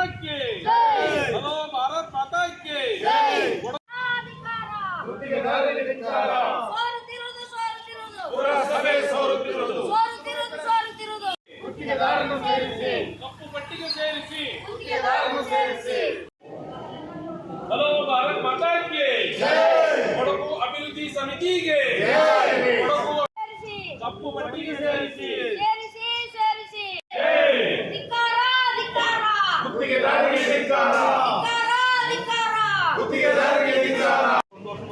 ಆಗಿದೆ. ಆದ್ರೆ ನಮ್ಮ ಒಂದು ಉಪಾಧ್ಯಾಯ ಅಂತಂದ್ರೆ ಅದನ್ನು ಸೋರುವಂತಾಗಿದೆ. ಆದ್ರೆ ಈ ಗುತ್ತಿಗೆದಾರರು ಮಾಡಿದಾರೋ ಅಥವಾ ಯಾವ ರೀತಿ ಅಂತ ಹೇಳಿ ತನಿಖೆ ಮಾಡಬೇಕು ಅಂತೇಳಿ ನಾವು ಕೇಳ್ಕೊಳ್ತಿದ್ದೀವಿ. ಆದ್ರೆ ಒಂದು ಯಾವ ರೀತಿ ಅಂತಂದ್ರೆ ಹೊಸ ಕಟ್ಟಡ ನಾವು ಈಗ ಒಂದು ಮನೆ ನಿರ್ಮಾಣ ಮಾಡಿದ್ರೆ ಆ ಮನೆ ಒಂದು ಮಿನಿಮಮ್ ಒಂದು 15-16 ವರ್ಷ ಆದ ನಂತರ ಸೋರಿಕೆನ ಆಗುತ್ತೆ. ಆದ್ರೆ ನಾವು 1 ವರ್ಷ 2 ವರ್ಷಗಳ ಕಾಲದಲ್ಲೇ ನಮ್ಮ ಪುರಸಭೆ ನಮ್ಮ ಸಾರ್ವಜನಿಕರ ಒಂದು ಟ್ಯಾಕ್ಸ್ ಇಂದ ಆದಂತ ಒಂದು ಕಟ್ಟಡ ಇಷ್ಟು ಬೇಗ ಸೋರ್ತಾ ಇರೋದು ನಿಜವಾಗ್ಲೂ ಶೋಚನೀಯ. ಇದ್ರ ಬಗ್ಗೆ ತನಿಖೆ ಆಗಬೇಕು. ಮತ್ತೆ ಜಿಲ್ಲಾಧಿಕಾರಿಗಳು ಇದ್ರ ಬಗ್ಗೆ ತಕ್ಷಣ ಕ್ರಮವನ್ನು ತಗೊಳ್ಬೇಕು ಅಂತೇಳಿ ನಮ್ಮ ಕೊಡಗು ಅಭಿವೃದ್ಧಿ ಸಮಿತಿಯಿಂದ ನಾವು ಮನವಿ ಮಾಡ್ತಾ ಇದ್ದೇವೆ. ದಯವಿಟ್ಟು ಮನವಿಯನ್ನು ಸ್ವೀಕರಿಸಿ ಈ ಪತ್ರವನ್ನು ಕೊಡಗು ಜಿಲ್ಲಾಧಿಕಾರಿಗಳು ಕಳಿಸ್ಕೊಟ್ಟು ಇದ್ರ ಬಗ್ಗೆ ಸೂಕ್ತ ತನಿಖೆಯನ್ನು ಕೈಗೊಂಡು ಇದಕ್ಕೆ ಸಾರ್ವಜನಿಕರಿಗೆ ನ್ಯಾಯ ಕೊಡಬೇಕು ಅಂತ ಹೇಳ್ಬಿಟ್ಟು ನಾವು ನಿಮ್ಮಲ್ಲಿ. ಈ ಸಂದರ್ಭ ಮಾತನಾಡಿದ ಕುಶಾಲನಗರ ಪುರಸಭೆ ಮುಖ್ಯಾಧಿಕಾರಿ ಗಿರೀಶ್ ಅವರು ಈಗಾಗಲೇ ಕಾಮಗಾರಿಯ ಗುತ್ತಿಗೆದಾರನ ಅವಧಿ ಮುಗಿದಿದೆ. ಸೋರ್ತಾ ಇರುವ ಕಾಮಗಾರಿಯನ್ನು ಸರಿಪಡಿಸಲು ಟೆಂಡರ್ ಕರೆಯಲಾಗಿದೆ. ಕೂಡಲೇ ದುರಸ್ತಿ ಕಾರ್ಯವಾಗುತ್ತದೆ ಎಂದರು. 1 ವರ್ಷಗಳ ಆಗಿದೆ. ಆದ್ರೆ ನಮ್ಮ ಒಂದು ಉಪಾಧ್ಯಾಯ ಅಂತಂದ್ರೆ ಅದನ್ನು ಸೋರುವಂತಾಗಿದೆ. ಆದ್ರೆ ಈ ಗುತ್ತಿಗೆದಾರರು ಮಾಡಿದಾರೋ ಅಥವಾ ಯಾವ ರೀತಿ ಅಂತ ಹೇಳಿ ತನಿಖೆ ಮಾಡಬೇಕು ಅಂತೇಳಿ ನಾವು ಕೇಳ್ಕೊಳ್ತಿದ್ದೀವಿ. ಆದ್ರೆ ಒಂದು ಯಾವ ರೀತಿ ಅಂತಂದ್ರೆ ಹೊಸ ಕಟ್ಟಡ ನಾವು ಈಗ ಒಂದು ಮನೆ ನಿರ್ಮಾಣ ಮಾಡಿದ್ರೆ ಆ ಮನೆ ಒಂದು ಮಿನಿಮಮ್ ಒಂದು 15-16 ವರ್ಷ ಆದ ನಂತರ ಸೋರಿಕೆನ ಆಗುತ್ತೆ. ಆದ್ರೆ ನಾವು 1 ವರ್ಷ 2 ವರ್ಷಗಳ ಕಾಲದಲ್ಲೇ ನಮ್ಮ ಪುರಸಭೆ ನಮ್ಮ ಸಾರ್ವಜನಿಕರ ಒಂದು ಟ್ಯಾಕ್ಸ್ ಇಂದ ಆದಂತ ಒಂದು ಕಟ್ಟಡ ಇಷ್ಟು ಬೇಗ ಸೋರ್ತಾ ಇರೋದು ನಿಜವಾಗ್ಲೂ ಶೋಚನೀಯ. ಇದ್ರ ಬಗ್ಗೆ ತನಿಖೆ ಆಗಬೇಕು. ಮತ್ತೆ ಜಿಲ್ಲಾಧಿಕಾರಿಗಳು ಇದ್ರ ಬಗ್ಗೆ ತಕ್ಷಣ ಕ್ರಮವನ್ನು ತಗೊಳ್ಬೇಕು ಅಂತೇಳಿ ನಮ್ಮ ಕೊಡಗು ಅಭಿವೃದ್ಧಿ ಸಮಿತಿಯಿಂದ ನಾವು ಮನವಿ ಮಾಡ್ತಾ ಇದ್ದೇವೆ. ದಯವಿಟ್ಟು ಮನವಿಯನ್ನು ಸ್ವೀಕರಿಸಿ ಈ ಪತ್ರವನ್ನು ಕೊಡಗು ಜಿಲ್ಲಾಧಿಕಾರಿಗಳು ಕಳಿಸ್ಕೊಟ್ಟು ಇದ್ರ ಬಗ್ಗೆ ಸೂಕ್ತ ತನಿಖೆಯನ್ನು ಕೈಗೊಂಡು ಇದಕ್ಕೆ ಸಾರ್ವಜನಿಕರಿಗೆ ನ್ಯಾಯ ಕೊಡಬೇಕು ಅಂತ ಹೇಳ್ಬಿಟ್ಟು ನಾವು ನಿಮ್ಮಲ್ಲಿ ಮನವಿ ಮಾಡ್ಕೊಳ್ತಿದ್ದೇವೆ. ಕೊಡಗು ಅಭಿವೃದ್ಧಿ ಸಮಿತಿ ಕುಶಾಲನಗರ ತಾಲೂಕು ಅಧ್ಯಕ್ಷ ಕೆ ನಾಗೇಂದ್ರ. ದಯವಿಟ್ಟು ಸರ್ 1 ನಿಮಿಷ. ಬಟ್ ಈ ಸೂಪರ್ ಸ್ಟ್ರಕ್ಚರ್ ಏನಾಗಿದೆಯಲ್ಲ 2019 ಕನ್ಸ್ಟ್ರಕ್ಷನ್ ಆಗಿ ಒಂದು 4 ವರ್ಷ ಗ್ಯಾಪ್ ಆಗ್ತಿದೆ. ಹಿಂದೆ 2 ವರ್ಷಕ್ಕೆ ಅವ್ನು ಮೇಂಟೆನೆನ್ಸ್ ಕೂಡ ಆಗೋಗಿದೆ. ಇದು ಏನಂದರೆ ನೀವು ಹೇಳಿದಂಗೆ ಈ ನಾವು ಒಳಗಡೆದು ಮಾತ್ರ ನೀವೇನಿದೆಯಾ ಏನು ಒಳಗಡೆದಿದೆಯಲ್ಲ ಈ ಒಳಗಡೆ ಮಾತ್ರ ಎಲ್ಲ ರೆಡಿ ಮಾಡಿಸಿ ನಾವೇನು ಮಾಡಿದ್ವಿ ಒಳಗಡೆ ನಾವು ಅಲ್ಲ ಸರ್. ಹಾಗಾಗಿ ಇದು ಸಮಿತಿ ಕುಶಾಲನಗರ ತಾಲೂಕು ಅಧ್ಯಕ್ಷ ನಾಗೇಂದ್ರ ಏನ್ ಮಾತಾಡ್ತಾ ಇದ್ದೇನೆ. ಇವತ್ತು ನಮ್ಮ ತಾಲೂಕು ಸಮಿತಿಯವರೆಲ್ಲ ಸೇರಿ ಪುರಸಭೆ ಸೋರುವಿಕೆ ಬಗ್ಗೆ ಒಂದು ಮನವಿಯನ್ನು ಕೊಟ್ಟಿದ್ದೇವೆ. ಮತ್ತೆ ಗುತ್ತಿಗೆದಾರರಿಗೆ ಧಿಕ್ಕಾರವನ್ನು ಕೂಗುತ್ತಾ ಒಂದು ಮನವಿಯನ್ನು ಕೊಟ್ಟಿದ್ದೇವೆ. ಇದು ಕಳಪೆ ಕಾಮಗಾರಿ ಆಗಿದೆ. ಹಾಗಾಗಿ ಮಾನ್ಯ ಜಿಲ್ಲಾಧಿಕಾರಿಗಳು ಮತ್ತು ಈ ಪುರಸಭೆಯವರು ಆ ಪತ್ರವನ್ನು ಜಿಲ್ಲಾಧಿಕಾರಿ ಕಳಿಸ್ಕೊಟ್ಟು ಅದನ್ನ ಕಾನೂನು ಕ್ರಮದಲ್ಲಿ ಅವರಿಗೆ ಶಿಕ್ಷೆ ಆಗಬೇಕು, ಅವರನ್ನ ಕಪ್ಪು ಪಟ್ಟಿಗೆ ಸೇರಿಸಬೇಕು. ಯಾಕಂತಂದ್ರೆ ಇದು ಓಪನ್ ಆಗಿ 1.5 ವರ್ಷ ಆಗಿದೆ, ಆದರೂ ಸಮೇತ ಅವರು ಮೇಂಟೆನೆನ್ಸ್ ಮುಗಿದೋಗಿದೆ ಅಂತ ಹೇಳ್ತಿದ್ದಾರೆ. ಆದರೆ ಇನ್ನು ಅದನ್ನ ಸರಿಪಡಿಸುವಂತ ಹಣವನ್ನ ಆ ಗುತ್ತಿಗೆದಾರರಿಂದ ಪಡೆದು ಅವರು ಅದನ್ನ ಸರಿಪಡಿಸುವಂತ ವ್ಯವಸ್ಥೆ ಆಗಬೇಕು. ಸಾರ್ವಜನಿಕರ ಟ್ಯಾಕ್ಸ್ ಕಟ್ಟಿದಂತ ಟ್ಯಾಕ್ಸ್ ಅಲ್ಲಿ ಈ ಒಂದು ಕಟ್ಟಡ ಆಗಿದೆ, ಅದು ವ್ಯರ್ಥ ಆಗಬಾರ್ದು. 7 ಕೋಟಿ ವೆಚ್ಚದಲ್ಲಿ ಈ ಒಂದು ಸಭಾಂಗಣ ಈ ಒಂದು ಪುರಸಭೆ ಕಟ್ಟಡವನ್ನು ಕಟ್ಟಿದ್ದಾರೆ. ಆದ್ರೆ ಅತಿ ಈ ಬೇಗನೆ ಅದು ಸೋರಿಕೆಯನ್ನ ಬರ್ತಾ ಇದೆ. ಮತ್ತೆ ಅದ್ರ ಒಳಗಿರುವ ಕಡತಗಳು ಸಮೇತ ರಕ್ಷಣೆ ಆಗಬೇಕು ಅನ್ನೋದು ನಮ್ಮ ಕೊಡಗು ಅಭಿವೃದ್ಧಿ ಸಮಿತಿಯ ಒಂದು ಮನವಿಯನ್ನ ನಾವು ಮುಖ್ಯ ಅಧಿಕಾರಿಗಳಿಗೆ ಕೊಟ್ಟು ಅದನ್ನ ಜಿಲ್ಲಾಧಿಕಾರಿಗಳಿಗೆ ಕಳಿಸ್ಕೊಡುವಂತ ವ್ಯವಸ್ಥೆ ಮಾಡಿದ್ದೇವೆ. ಆ ರೀತಿ ಮನವಿ ಮಾಡ್ಕೊಂಡು ಈ ಸಂದರ್ಭ ಗೌರವ ಸಲಹೆಗಾರ ಗಣಪತಿ ಬಿಎಂ, ಸಂಚಾಲಕ ಗೋವಿಂದರಾಜ್, ಉಪಾಧ್ಯಕ್ಷ ನೌಶಾದ್ ಅಲಿ, ಗುಡ್ಡೆಹೊಸೂರು ವಲಯದ ಅಧ್ಯಕ್ಷ ರಾಜೇಂದ್ರ, ಸಂಘಟನಾ ಕಾರ್ಯದರ್ಶಿ ಗಣೇಶ್ ಹಾಗೂ ಮಹಿಳಾ ಅಧ್ಯಕ್ಷೆ ಅನಿತಾ ಉತ್ತಪ್ಪ ಪಾಲ್ಗೊಂಡಿದ್ದರು. ಕಾಂಗ್ರೆಸ್ ಪಕ್ಷದ ನಾಯಕ ರಾಹುಲ್ ಗಾಂಧಿ ಅವರ ವಿರುದ್ಧ ಆಕ್ಷೇಪಾರ್ಹ ಹೇಳಿಕೆಯನ್ನು ನೀಡಿರುವ ಉಡುಪಿ ಕ್ಷೇತ್ರದ ಶಾಸಕ ಯಶ್ಪಾಲ್ ಸುವರ್ಣ ಅವರ ವಿರುದ್ಧ ಎಫ್ಐಆರ್ ದಾಖಲಿಸಿ ಸೂಕ್ತ ತನಿಖೆ ನಡೆಸಬೇಕೆಂದು ಒತ್ತಾಯಿಸಿ ಕೊಡಗು ಜಿಲ್ಲಾ ಕಾಂಗ್ರೆಸ್ ಪ್ರಚಾರ ಸಮಿತಿ ಮಡಿಕೇರಿ ನಗರ ಠಾಣೆಯಲ್ಲಿ ದೂರು ನೀಡಿದೆ. ದೂರು ನೀಡಿದ ನಂತರ ಮಾತನಾಡಿದ ಸಮಿತಿಯ ಜಿಲ್ಲಾಧ್ಯಕ್ಷ ಟಿಪಿ ರಮೇಶ್ ಅವರು ಶಾಸಕ ಯಶ್ಪಾಲ್ ಸುವರ್ಣ ಅವರ ಹೇಳಿಕೆಯನ್ನು ತೀವ್ರವಾಗಿ ಖಂಡಿಸಿದರು. ವಿಳಂಬವಿಲ್ಲದೆ ಎಫ್ಐಆರ್ ದಾಖಲಿಸುವ ಮೂಲಕ ಇನ್ನು ಮುಂದೆ ಈ ರೀತಿಯ ಪ್ರಕರಣಗಳು ನಡೆಯದಂತೆ ಕಾನೂನು ಕ್ರಮ ಕೈಗೊಳ್ಳಬೇಕೆಂದು ಒತ್ತಾಯಿಸಿದರು. ಸಂಸತ್ನ ವಿರೋಧ ಪಕ್ಷದ ನಾಯಕ ರಾಹುಲ್ ಗಾಂಧಿ ಅವರು ಒಬ್ಬ ಸಜ್ಜನ ರಾಜಕಾರಣಿಯಾಗಿದ್ದಾರೆ. ಆದರೆ ಇವರ ಕುರಿತು ಶಾಸಕ ಯಶ್ಪಾಲ್ ಅವರು ದ್ವೇಷ ಭಾಷಣ ಮಾಡಿದ್ದಾರೆ. ರಾಹುಲ್ ಗಾಂಧಿ ಅವರ ವಂಶವನ್ನು ನಾಶ ಮಾಡುವುದಾಗಿ ಬೆದರಿಕೆ ಮತ್ತು ಪ್ರಚೋದನಕಾರಿ ಹೇಳಿಕೆ ನೀಡಿದ್ದಾರೆ. ಕಾನೂನಿಗೆ ವಿರುದ್ಧವಾದ ಆಕ್ಷೇಪಾರ್ಹ ಮಾತುಗಳನ್ನಾಡಿದ್ದಾರೆ. ಇವರ ಭಾಷಣದಿಂದ ಶಾಂತಿ ಸುವ್ಯವಸ್ಥೆ ಹದಗೆಡುವ ಸಾಧ್ಯತೆಗಳಿರುವುದರಿಂದ ಪೊಲೀಸರು ಸೂಕ್ತ ಕಾನೂನು ಕ್ರಮ ಕೈಗೊಳ್ಳಬೇಕೆಂದು ಆಗ್ರಹಿಸಿದರು. ಯಶ್ಪಾಲ್ ಅವರ ಹೇಳಿಕೆಗಳು ಈಗಾಗಲೇ ಸಾಮಾಜಿಕ ಜಾಲತಾಣಗಳಲ್ಲಿ ವೈರಲ್ ಆಗಿದೆ. ಇದನ್ನೇ ಪೊಲೀಸರು ಸಾಕ್ಷಿಯಾಗಿ ಪರಿಗಣಿಸಿ ಕಾನೂನು ಕ್ರಮ ಕೈಗೊಂಡು ತನಿಖೆಗೆ ಮುಂದಾಗಬೇಕು ಎಂದು ಟಿಪಿ ರಮೇಶ್ ಮನವಿ ಮಾಡಿದರು. ದೂರು ನೀಡುವ ಸಂದರ್ಭ ಜಿಲ್ಲಾ ಕಾಂಗ್ರೆಸ್ ಪ್ರಚಾರ ಸಮಿತಿಯ ಉಪಾಧ್ಯಕ್ಷ ಮೋಹನ್ ಮೌರ್ಯ, ಮಡಿಕೇರಿ ಬ್ಲಾಕ್ ಪ್ರಚಾರ ಸಮಿತಿ ಅಧ್ಯಕ್ಷ ವಿಜಿ ಮೋಹನ್ ಹಾಗೂ ನಗರ ಕಾಂಗ್ರೆಸ್ ಅಧ್ಯಕ್ಷ ಪ್ರಕಾಶ್ ಆಚಾರ್ಯ ಹಾಜರಿದ್ದರು. ಚಾಲಕನ ನಿಯಂತ್ರಣ ತಪ್ಪಿದ ಸರ್ಕಾರಿ ಬಸ್ಸೊಂದು ರಸ್ತೆ ಬದಿಗೆ ಎಸರಿದ ಘಟನೆ ಬೊಳಿಬಾಣೆ ಎಂಬಲ್ಲಿ ಶುಕ್ರವಾರ ನಡೆದಿದೆ. ಕರಿಕೆಯಿಂದ ಭಾಗಮಂಡಲ ನಾಪೋಕ್ಲು ಮೂರ್ನಾಡು ಮಾರ್ಗವಾಗಿ ಮಡಿಕೇರಿಗೆ ಸಂಚರಿಸುವ ಕರ್ನಾಟಕ ರಸ್ತೆ ಸಾರಿಗೆ ನಿಗಮಕ್ಕೆ ಸೇರಿದ ಬಸ್ಸು ನಾಪೋಕ್ಲು ಮೂರ್ನಾಡು ಮುಖ್ಯ ರಸ್ತೆಯ ಬೊಳಿಬಾಣೆ ಎಂಬಲ್ಲಿ ವಾಹನಕ್ಕೆ ದಾರಿ ಮಾಡಿಕೊಡುವ ಸಂದರ್ಭ ಚಾಲಕನ ನಿಯಂತ್ರಣ ತಪ್ಪಿ ರಸ್ತೆ ಬದಿಗೆ ಸರಿದಿದೆ. ಇದರಿಂದಾಗಿ ಬಸ್ ವಾಲಿದ್ದು ಬಸ್ನಲ್ಲಿದ್ದ ಪ್ರಯಾಣಿಕರು ಬಸ್ಸಿನ ತುರ್ತು ನಿರ್ಗಮನದ ಮೂಲಕ ಹೊರಗೆ ಬಂದು ಕೂದಲೆಳೆ ಅಂತರದಿಂದ ಪ್ರಾಣಾಪಾಯದಿಂದ ಪಾರಾಗಿದ್ದಾರೆ. ದುಗ್ಗಳ ಸದಾನಂದ. ಚಾಲಕನ ನಿಯಂತ್ರಣ ತಪ್ಪಿದ ಸರ್ಕಾರಿ ಬಸ್ಸೊಂದು ರಸ್ತೆ ಬದಿಗೆ ಎಸರಿದ ಘಟನೆ ಬೊಳಿಬಾಣೆ ಎಂಬಲ್ಲಿ ಶುಕ್ರವಾರ ನಡೆದಿದೆ. ಕರಿಕೆಯಿಂದ ಭಾಗಮಂಡಲ ನಾಪೋಕ್ಲು ಮೂರ್ನಾಡು ಮಾರ್ಗವಾಗಿ ಮಡಿಕೇರಿಗೆ ಸಂಚರಿಸುವ ಕರ್ನಾಟಕ ರಸ್ತೆ ಸಾರಿಗೆ ನಿಗಮಕ್ಕೆ ಸೇರಿದ ಬಸ್ಸು ನಾಪೋಕ್ಲು ಮೂರ್ನಾಡು ಮುಖ್ಯ ರಸ್ತೆಯ ಬೊಳಿಬಾಣೆ ಎಂಬಲ್ಲಿ ವಾಹನಕ್ಕೆ ದಾರಿ ಮಾಡಿಕೊಡುವ ಸಂದರ್ಭ ಚಾಲಕನ ನಿಯಂತ್ರಣ ತಪ್ಪಿ ರಸ್ತೆ ಬದಿಗೆ ಸರಿದಿದೆ. ಇದರಿಂದಾಗಿ ಬಸ್ ವಾಲಿದ್ದು ಬಸ್ನಲ್ಲಿದ್ದ ಪ್ರಯಾಣಿಕರು ಬಸ್ಸಿನ ತುರ್ತು ನಿರ್ಗಮನದ ಮೂಲಕ ಹೊರಗೆ ಬಂದು ಕೂದಲೆಳೆ ಅಂತರದಿಂದ ಪ್ರಾಣಾಪಾಯದಿಂದ ಪಾರಾಗಿದ್ದಾರೆ. ದುಗ್ಗಳ ಸದಾನಂದ. ತಮಿಳುನಾಡಿಗೆ ನೀರು ಹರಿಸಬೇಕೆನ್ನುವ ಆದೇಶದ ಮೂಲಕ ಕಾವೇರಿ ನೀರು ನಿಯಂತ್ರಣ ಸಮಿತಿ ಬಲತಾಯಿ ಧೋರಣೆ ಅನುಸರಿಸ್ತಾ ಇದೆ ಎಂದು ಆರೋಪಿಸಿ ಎಚ್ ಶಿವರಾಮೇಗೌಡರ ಕರ್ನಾಟಕ ರಕ್ಷಣಾ ವೇದಿಕೆ ವತಿಯಿಂದ ಕುಶಾಲನಗರದಲ್ಲಿ ಪ್ರತಿಭಟನೆ ನಡೆಸಲಾಯಿತು. ಪ್ರವಾಸಿ ಮಂದಿರದಿಂದ ಕುಶಾಲನಗರ ಫೀಲ್ಡ್ ಮಾರ್ಷಲ್ ಕಾರ್ಯಪ್ಪ ವೃತ್ತದವರೆಗೆ ಕಾಲ್ನಡಿಗೆಯಲ್ಲಿ ಬಂದ ಕರವೇ ಕಾರ್ಯಕರ್ತರು ಸಮಿತಿಯ ವಿರುದ್ಧ ಧಿಕ್ಕಾರಗಳನ್ನು ಕೂಗಿದ್ರು.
ಕರ್ನಾಟಕ ರಕ್ಷಣಾ ವೇದಿಕೆಗೆ ಶಿವರಾಮೇಗೌಡರ ಕರ್ನಾಟಕ ರಕ್ಷಣಾ ವೇದಿಕೆಗೆ ನಮ್ಮ ಹೋರಾಟಕ್ಕೆ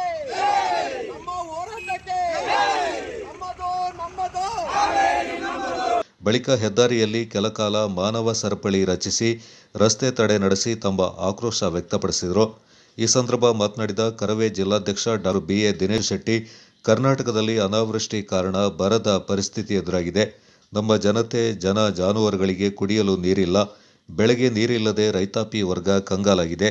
ಇಂತಹ ವಿಷಮ ಪರಿಸ್ಥಿತಿಯಲ್ಲಿ ನಾವಿದ್ದರೂ ನೆರೆಯ ತಮಿಳುನಾಡಿಗೆ ಪ್ರತಿನಿತ್ಯ ನೀರು ಹರಿಸಬೇಕೆನ್ನುವ ಆದೇಶ ಅವೈಜ್ಞಾನಿಕವಾಗಿದೆ. ನಮ್ಮ ಜಲಾಶಯಗಳು ಬರಡಾಗಿವೆ. ಈ ಹಿನ್ನೆಲೆಯಲ್ಲಿ ಯಾವುದೇ ಕಾರಣಕ್ಕೂ ತಮಿಳುನಾಡಿಗೆ ನೀರು ಹರಿಸಬಾರದು. ರಾಜ್ಯ ಸರ್ಕಾರ ಈ ಆದೇಶದ ವಿರುದ್ಧ ಮೇಲ್ಮನವಿಯನ್ನ ಸಲ್ಲಿಸಬೇಕಿದೆ ಎಂದರು. ಇವತ್ತು ನಾವು ಕಾವೇರಿ ನೀರಿಗೋಸ್ಕರ ಹೋರಾಟ ಮಾಡ್ತಾ ಇದ್ದೀವಿ. ಈಗಾಗಲೇ CWRC ಏನು ಆದೇಶ ಮಾಡಿದೆ, ನಾನು ಸರ್ಕಾರಕ್ಕೆ ನೇರವಾಗಿ ಎಚ್ಚರಿಕೆ ಕೊಡ್ತಾ ಇದ್ದೀನಿ. ಅದ್ರ ವಿರುದ್ಧ ಮೇಲ್ಮನವಿ ಸಲ್ಲಿಸಿ, ಆಮೇಲೆ ವಾಸ್ತುಸ್ಥಿತಿ ಅಂದರೆ ಏನು ಅಂದರೆ ಬರಗಾಲದ ಪರಿಸ್ಥಿತಿ ಆಗಿದೆ. ಪ್ರತಿ ನಮ್ಮ ಜಿಲ್ಲೆಯಲ್ಲೂ ಬರಗಾಲ ತುಂಬಿಕೂತಿದೆ. ಕುಡಿಯೋಕ್ಕೆ ನೀರು ನಮಗಿಲ್ಲ, ರೈತರಿಗೆ ಬೆಳೆ ಬೆಳೆಯೋಕ್ಕೆ ನೀರಿಲ್ಲ, ಪ್ರಾಣಿ ಪಕ್ಷಿಗಳಿಗೆ ನೀರಿಲ್ಲ ಕುಡಿಲಿಕ್ಕೆ. ಅದೇ ರೀತಿ ಇವತ್ತು ನಾವು ಏನು ತೀರ್ಮಾನ ತಗೊಂಡಿದ್ದೀವಿ ಅಂದರೆ ನಮ್ಮ ಶಿವರಾಮೇಗೌಡರ ಕರ್ನಾಟಕ ರಕ್ಷಣಾ ವೇದಿಕೆಯಿಂದ ರಾಜ್ಯಾದ್ಯಂತ ಉಗ್ರವಾದ ಪ್ರತಿಭಟನೆ ಮಾಡ್ತೀವಿ. ಅದು ಅಲ್ಲದೆ ಮೇಲ್ಮನವಿ ಸಲ್ಲಿಸಬೇಕು. ಅವರು ಮೇಲ್ಮನವಿ ಸಲ್ಲಿಸಿ ಅವ್ರಿಗೆ ವಾಸ್ತುಸ್ಥಿತಿನ ಮನವರಿಕೆ ಮಾಡಿಕೊಡ್ಬೇಕು. ಇಲ್ಲದೆ ಹೋದರೆ ನಾವು ಶಿವರಾಮೇಗೌಡರ ಕರ್ನಾಟಕ ರಕ್ಷಣಾ ವೇದಿಕೆಯಿಂದ ಉಗ್ರವಾದ ಪ್ರತಿಭಟನೆ ಮಾಡ್ತೀವಿ. ಪ್ರತಿದಿನ 3500 ಕ್ಯೂಸೆಕ್ಸ್ ಥರ ನೀರು ತಮಿಳುನಾಡಿಗೆ ಹರಿಬಿಡಬೇಕು ಅಂತೇಳಿ ಈಗಾಗಲೇ ನಮ್ಮ ಕರ್ನಾಟಕ ರಾಜ್ಯದಲ್ಲಿ ಬರಗಾಲ ಬಂದಿರೋದು ಎಲ್ಲರಿಗೂ ಗೊತ್ತು. ಇದು ಎಂಥ ಕುರುಡರಿಗೂ ಅರ್ಥ ಆಗುವಂಥ ವಿಚಾರ. ಅಂಥ ಸ್ಥಿತಿಯಲ್ಲಿ ನಮಗೆ ಕುಡಿಯೋಕ್ಕೆ ನೀರಿಲ್ಲ. ನಮ್ಮ ಮುಖ್ಯಮಂತ್ರಿ ಆದೇಶ ಏನು ಮಾಡಿದ್ದಾರೆ ಅಂದರೆ, ಜಲಾಶಯದ ನೀರು ನಂಬಿ ರೈತರು ಬೆಳೆ ಬೆಳಿಬೇಡಿ, ಈ ನೀರನ್ನು ಕುಡಿಯುವ ನೀರಿಗಾಗಿ ಮಾತ್ರ ಕಾದಿರಿಸಬೇಕಾಗುತ್ತೆ ಅಂತ ಆದೇಶ ಮಾಡಿದ್ದಾರೆ. ಅಂಥ ಸ್ಥಿತಿಯಲ್ಲಿ ನಮ್ಮ ರೈತರಿಗೆ ಬಿಡದ ನೀರು ತಮಿಳುನಾಡು ರೈತರಿಗೆ ಬಿಡಲಿಕ್ಕಾಗಿ ಜಲಮಂಡಳಿ ಆದೇಶ ಮಾಡಿದೆ. ಈ ಆದೇಶ ಸಂಪೂರ್ಣ ತಪ್ಪಾಗಿದೆ. ಪ್ರತಿ ಸಲ ಆದೇಶ ಮಾಡೋರು ಕರ್ನಾಟಕದ ವಿರುದ್ಧ ಮಲತಾಯಿ ಧೋರಣೆ ತೋರ್ತಾ ಇದ್ದಾರೆ ಜಲ ನಿಯಂತ್ರಣ ಪ್ರಾಧಿಕಾರದ ಅಧಿಕಾರಿಗಳು. ಅವರಿಗೆ ನಾವು ಧಿಕ್ಕಾರ ಕೊಡ್ತಾ ಇದ್ದೇವೆ. ಹಾಗೆಯೇ ನಮ್ಮ ಕರ್ನಾಟಕ ಸರ್ಕಾರದವರು ನಮ್ಮ ಕನ್ನಡಿಗರ ಹಿರಿಯ ವಕೀಲರನ್ನು ನೇಮಿಸಿ ಈ ಪ್ರಾಧಿಕಾರದಲ್ಲಿ ಏನು ಕನ್ನಡದ ಪರ ವಾದ ಮಂಡನೆ ಮಾಡಬೇಕು, ಕರ್ನಾಟಕದಲ್ಲಿ ಸುಪ್ರೀಂ ಕೋರ್ಟ್ ವಕೀಲರು ಇಲ್ವೋ, ಎಂತೆಂಥ ದೊಡ್ಡ ದೊಡ್ಡ ವಕೀಲರಿದ್ದಾರೆ, ಅವ್ರನ್ನ ನೇಮಿಸಿ ವಸ್ತುಸ್ಥಿತಿಯನ್ನು ಅಲ್ಲಿ ಪ್ರಾಧಿಕಾರದಲ್ಲಿ ಮಂಡನೆ ಮಾಡಿ ನಮಗೆ ನೀರಿಲ್ಲ ಅಂತೇಳಿ ಅವ್ರಿಗೆ ಮನವರಿಕೆ ಮಾಡಿಕೊಡಲಿ. ನಮಗೆ ನೀರಿಲ್ಲದಾಗ ಇನ್ನೊಬ್ರಿಗೆ ಹೆಂಗೆ ನೀರು ಕೊಡಲಿಕ್ಕಾಗುತ್ತೆ? ನಮ್ಮ ಹೊಟ್ಟೆ ತುಂಬಿಲ್ಲ, ಇನ್ನೊಬ್ಬರಿಗೆ ಊಟ ಹಾಕಿದ್ರೆ ಹೇಗೆ ಹಾಕ್ಲಿಕ್ಕಾಗುತ್ತೆ ನಾವು? ಅದರಿಂದ ಈ ನ್ಯಾಯಮಂಡಳಿಯ ಆದೇಶವನ್ನು ನಾವು ಧಿಕ್ಕರಿಸ್ತಾ ಇದ್ದೇವೆ. ಸರ್ಕಾರವನ್ನು ಧಿಕ್ಕರಿಸಬೇಕು. ಯಾವುದೇ ಕಾರಣಕ್ಕೂ ಕನ್ನಡಿಗರ ಹಿತ ಬಳಿಕೊಟ್ಟು ತಮಿಳುನಾಡಿಗೆ ನೀರು ಹರಿಸಬಾರದು ಅಂತೇಳಿ ಈ ಮೂಲಕ ಆಗ್ರಹಪಡಿಸ್ತಾ ಇದ್ದೇವೆ. ಮುಂದಿನ ದಿನಗಳಲ್ಲಿ ಕರ್ನಾಟಕ ರಕ್ಷಣಾ ವೇದಿಕೆಯವರು ಎಲ್ಲ ಕನ್ನಡ ಪರ ಸಂಘಟನೆಗಳ ಒಕ್ಕೂಟದಿಂದ ದೊಡ್ಡ ಮಟ್ಟದ ಹೋರಾಟ ಮಾಡಲಿಕ್ಕೆ ನಾವು ತಯಾರಿದ್ದೇವೆ. ಜಿಲ್ಲಾ ಸಂಚಾಲಕ MS ಮಣಿಕಂಠ, ಜಿಲ್ಲಾ ಗೌರವಾಧ್ಯಕ್ಷ ನಾಗರಾಜ್ ಕಾವಲ್ಕೊಂಡ, ಜಿಲ್ಲಾ ಪ್ರಧಾನ ಕಾರ್ಯದರ್ಶಿ V ಕೃಷ್ಣ, ಜಿಲ್ಲಾ ಕಾರ್ಯದರ್ಶಿ ಸರಳ ರಾಮಣ್ಣ ಮತ್ತಿತರ ಪ್ರಮುಖರು ಈ ಸಂದರ್ಭ ಪಾಲ್ಗೊಂಡಿದ್ದರು. ಕೊಡಗು ಅಂದ್ರೆ ಹಾಗೆ, ಇಲ್ಲಿ ಎಲ್ಲವೂ ಡಿಫ್ರೆಂಟ್. ವಿಭಿನ್ನ ಸಂಸ್ಕೃತಿ, ಸಾಹಸಮಯ ಆಟ ಎಲ್ಲವೂ ಗಮನ ಸೆಳೆಯುತ್ತೆ. ಅದರಲ್ಲೂ ಮಳೆಗಾಲ ಶುರುವಾದರೆ ಸಾಕು, ಕೆಸರು ಗದ್ದೆಯಲ್ಲಿ ಮೋಜಿನ ಆಟಕ್ಕೇನೂ ಕಡಿಮೆ ಇಲ್ಲ. ಕೆಸರಲ್ಲಿ ಬಿದ್ದು ಆಟವಾಡ್ತಾ ಇರುವ ಮಕ್ಕಳು, ವಾಲಿಬಾಲ್, ಹಗ್ಗಜಗ್ಗಾಟ, ರನ್ನಿಂಗ್ ಹೀಗೆ ಎಂಜಾಯ್ ಮಾಡ್ತಾ ಇರುವ ಕ್ರೀಡಾಪಟುಗಳು. ಹಾಗಾದರೆ ಹೇಗಿತ್ತು ಕೊಡಗಿನಲ್ಲಿ ನಡೆದ ಕೆಸರುಗದ್ದೆ ಕ್ರೀಡಾಕೂಟದ ಝಲಕ್ ಇಲ್ಲಿದೆ ನೋಡಿ.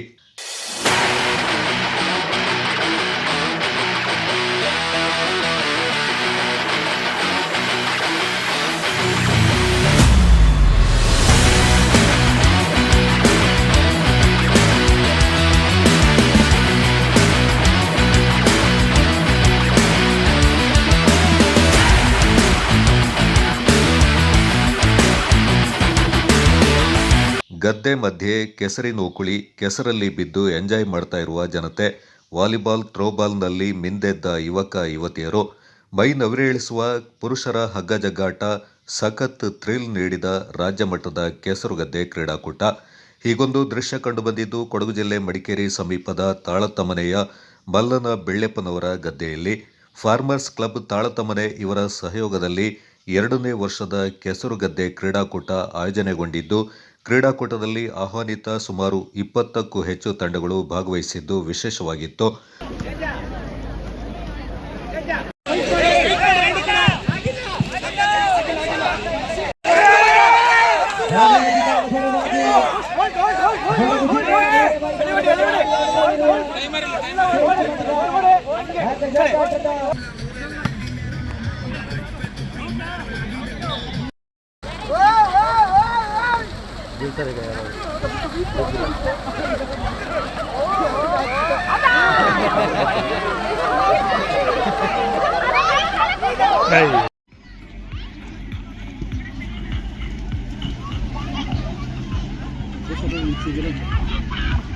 ಹಿಂದೆ ಸರಿರಿ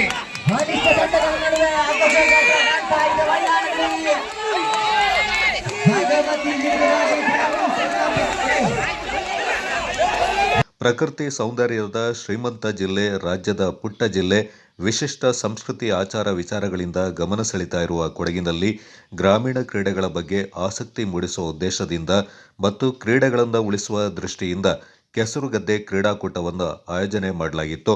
ಈ ವರ್ಷ ಫಾರ್ಮರ್ಸ್ ಕ್ಲಬ್ ವತಿಯಿಂದ ನಾವು ದ್ವಿತೀಯ ವರ್ಷದ ಕೆಸರುಗದ್ದೆ ಗ್ರಾಮೀಣ ಕ್ರೀಡಾಕೂಟ ನಡೆಸ್ತಿದ್ದೀವಿ. ನಾವು ಈ ಸಲ ಮಲ್ಲನ್ನ ಬೆಳ್ಳಪ್ಪನವರ ಗದ್ದೆಯಲ್ಲಿ ನಡೆಸ್ತಿದ್ದೀವಿ. ನಾವು ಈ ಸಲ district level tug of war ನಡೆಸಿದ್ದೀವಿ. ಹಾಗೆ ಇನ್ವೈಟೆಡ್ ಟೀಮ್ ವಾಲಿಬಾಲು, ಹಾಗೆ ಇನ್ವೈಟೆಡ್ ಟೀಮ್ ಥ್ರೋಬಾಲು ಮತ್ತು ಕ್ರಿಕೆಟನ್ನು ನಡೆಸ್ತಾ ಇದ್ದೀವಿ. ಇನ್ನು 16 ಟೀಮ್ ಬಂದಿತ್ತು. ಟಗ್ ಆಫ್ ವಾರಿಗೆ ಒಂದು 10 ಟೀಮ್ಸ್ ಬಂದಿತ್ತು. ಮತ್ತು ಥ್ರೋಬಾಲಿಗೆ ಬಂದ್ಬಿಟ್ಟು 8 ಟೀಮ್ಸ್ ಬಂದಿತ್ತು. ಕ್ರಿಕೆಟಿಗೆ 8 ಟೀಮ್ ಬಂದಿದೆ. ಅದೆಲ್ಲ ಇನ್ವೈಟೆಡ್ ಟೀಮ್ಸು ನಾವು ಕರೆಸಿರೋದು. ನಮ್ಮ ಲೋಕಲ್ ಪಂಚಾಯತಿ ಲೆವೆಲಲ್ಲಿ ನಾವು ಮ್ಯಾಚ್ ನಡೆಸಿದ್ದೀವಿ. ಮಕ್ಕಳು ಮತ್ತು ಹಾಗೆ ನಮ್ಮ ಊರಿನ ನಾಗರಿಕರೆಲ್ಲ ಬಂದ್ಬಿಟ್ಟು ನಮಗೆ ತುಂಬ ಸಪೋರ್ಟಿವ್ ಮಾಡಿಬಿಟ್ಟು ಟೂರ್ನಮೆಂಟ್ ನಡೆಸೋಕ್ಕೆ ತುಂಬ ಹೆಲ್ಪ್ ಮಾಡಿದ್ರು. ಈಗ ಕೆಲವರು ಸಿಟಿ ಲೈಫಲ್ಲಿ ಇರ್ತಾರೆ. ಹಾಗೆ ಈಗಿನ ನಡುವೆ ಸ್ಪೋರ್ಟ್ಸ್ ಕೂಡ ಕಡಿಮೆ ಆಗ್ತಿದೆ. ಕೆಸರುಗದ್ದೆ ಕೂಡ ಮೊದಲು ಕಗ್ಗೋಳು ನಡೆಸ್ತಿತ್ತು, ಇವಾಗ ಒಂದು 4 ಇಯರ್ಸಿಂದ ಅದು ಕೂಡ ಸ್ಟಾಪ್ ಆಗಿದೆ. ಸೊ ನಮ್ಮ ಲೋಕಲ್ ಜನರಿಗೆ ಒಂದು ಎಂಟರ್ಟೈನ್ಮೆಂಟ್ ಇರಲಿ ಅಂತ ಹೇಳ್ಬಿಟ್ಟು ಆ ಒಂದು ಉದ್ದೇಶದಿಂದ ನಾವು ಈ ಸಲ ಸ್ಪೋರ್ಟ್ಸ್ ನಡೆಸ್ತಾ ಇದ್ದೀವಿ. ಸೊ ಆಲ್ಮೋಸ್ಟ್ ಒಂದು 350-400 ಪೀಪಲ್ ನಾವು ಎಕ್ಸ್ಪೆಕ್ಟ್ ಮಾಡ್ತಿದ್ದೀವಿ. ಈ ಸಲ ಅತ್ಯುತ್ತಮವಾಗಿ ನಡ್ಸ್ಕೊ ಬರ್ತಿದ್ದೀವಿ. ಈ ಸಲ ನಾವು ಡಿಸ್ಟಿಕ್ ಲೆವೆಲ್ ನಡೆಸಿದ್ವಿ. ಸೊ ನೆಕ್ಸ್ಟ್ ಇಯರ್ ನಾವು ರಾಜ್ಯ ಮಟ್ಟದಲ್ಲಿ ನಡೆಸಬೇಕು ಅಂತ ಆಗ್ಬಿಟ್ಟು ನಮ್ಮ ಕಮಿಟಿಯಲ್ಲಿ 45 ಮೆಂಬರ್ ಆಗಿದ್ದೀವಿ. ಸೊ 45 ಮೆಂಬರ್ ಕೂಡ ನಮಗೆ ಎಲ್ಲ ಥರದಲ್ಲಿ ಸಹಕರಿಸಿದ್ದಾರೆ. ಇನ್ನು ಈ ವರ್ಷ ಮಳೆ ಕೊಂಚ ಬಿಡು ನೀಡಿದ್ದು ಕ್ರೀಡಾಪಟುಗಳಿಗೆ ಮತ್ತಷ್ಟು ಉತ್ತೇಜನ ನೀಡಿತ್ತು. ರಾಜ್ಯ ಮಟ್ಟದ ಕೆಸರುಗದ್ದೆ ಕ್ರೀಡಾಕೂಟ ಸಖತ್ ಥ್ರಿಲ್ ನೀಡಿತ್ತು. ಪುರುಷರು, ಮಹಿಳೆಯರು, ಶಾಲಾ ವಿದ್ಯಾರ್ಥಿಗಳಂತೂ ಕೆಸರಿ ನೌಕಳಿಯ ಆಟವನ್ನು ಸಖತ್ ಎಂಜಾಯ್ ಮಾಡಿದರು. ಕೆಸರಿನಲ್ಲಿ ಬೀಳುತ್ತಾ, ಏಳುತ್ತಾ, ಹಾರುತ್ತಾ, ಕುಣಿಯುತ್ತಾ ಕೆಸರಿನಲ್ಲಿ ಕೆಲಕಾಲ ಮಿಂದೆದ್ರು. ಯುವಕ ಯುವತಿಯರ ಕೆಸರುಗದ್ದೆ ಕ್ರೀಡಾಕೂಟ ಒಂದು ಕಡೆಯಾದರೆ, ಇಲ್ಲಿಗೆ ಆಗಮಿಸಿದ ಪುಟ್ಟ ಮಕ್ಕಳಂತೂ ಕೆಸರಲ್ಲಿ ಸಖತ್ ಎಂಜಾಯ್ ಮಾಡಿದರು. ಕೆಸರುಗದ್ದೆಯಲ್ಲಿ ಹಗ್ಗ ಜಗ್ಗಾಟ, ಥ್ರೋಬಾಲ್, ವಾಲಿಬಾಲ್, ಕೆಸರುಗದ್ದೆ ಓಟ, ಪುರುಷರು ಮಹಿಳೆಯರು ಪ್ರತ್ಯೇಕವಾಗಿ ಸ್ಪರ್ಧೆಗಳು ನಡೆದಿದ್ದು ಮಣ್ಣಿನ ಮಕ್ಕಳ ಆಟ ನೋಡುಗರಿಗೆ ಮನೋರಂಜನೆಯ ರಸದೌತಣವನ್ನು ನೀಡಿತು. ಜೊತೆಗೆ ಕೆಸರಿನ ಮಧ್ಯದ ಬಾಟಲ್ ಅಡಗಿಸಿಟ್ಟು ಹುಡುಕುವ ಸ್ಪರ್ಧೆಯನ್ನು ಕೂಡ ಏರ್ಪಡಿಸಿದ್ದು ಇದು ಕ್ರೀಡಾಕೂಟಕ್ಕೆ ಮತ್ತಷ್ಟು ಮನೋರಂಜನೆಯನ್ನು ನೀಡಿತು. ಸಾಮಾನ್ಯ ಗ್ರೌಂಡ್ಗಳಲ್ಲಿ ಆಡೋ ಆಟೋಟಗಳಿಗೂ ಕೆಸರಿನಲ್ಲಿ ಆಡೋ ಆಟೋಟಗಳಿಗೂ ಸಖತ್ ಡಿಫ್ರೆನ್ಸ್ ಇದ್ದು ಕೆಸರಿನಲ್ಲಿ ಬೀಳುತ್ತಾ ಏಳುತ್ತಾ ಆಟವಾಡ್ತಾ ಇರುವುದು ಸಖತ್ ಖುಷಿ ಕೊಟ್ಟಿದೆ ಅಂತಾರೆ ಕ್ರೀಡಾ ಪ್ರೇಮಿಗಳು. ಸರ್, ಈ ಸಾಲಿಗೆ 2ನೇ ವರ್ಷದ ಕೆಸರುಗದ್ದೆ ಕ್ರೀಡಾಕೂಟವನ್ನು ಫಾರ್ಮರ್ಸ್ ಕ್ಲಬ್ ತಾಳಕಮನೆಯವರು ಆಯೋಜನೆ ಮಾಡಿದ್ದಾರೆ.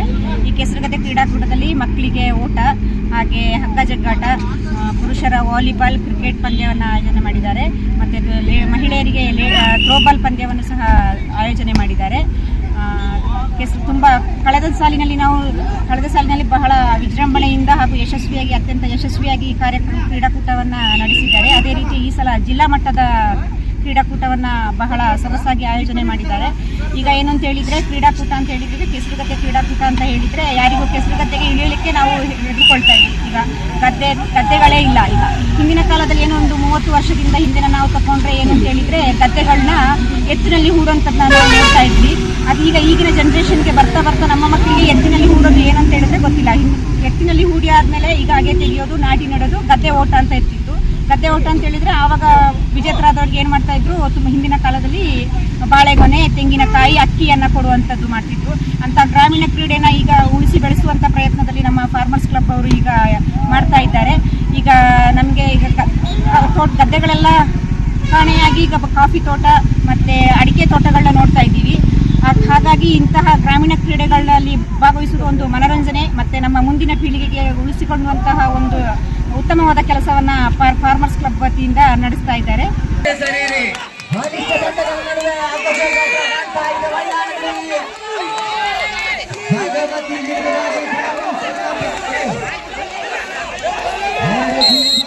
ತೇಜಸ್ ಕೆರೆಮನೆ ಎಲ್ಲಿದ್ರು ದಯವಿಟ್ಟು ವೇದಿಕೆ ಹತ್ರ ಬರಬೇಕು.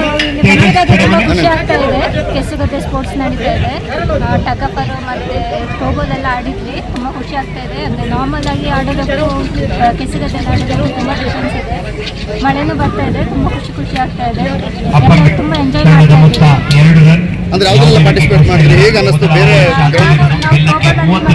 ಇದ್ದೀವಿ. ಟಗಪರು ಆಡಿದ್ವಿ.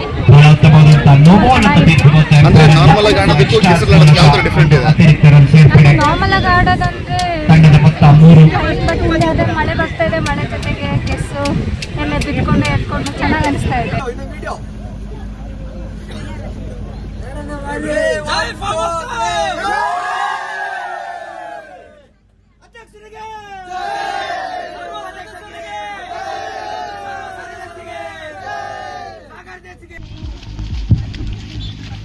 ದಯವಿಟ್ಟು ಆ ಗದ್ದೆ ಮೂಲೆಯಲ್ಲಿ ಆಡ್ತಿರುವಂತ ಮಕ್ಕಳು ಅಲ್ಲಿ ಆಡ್ಬೇಡಿ.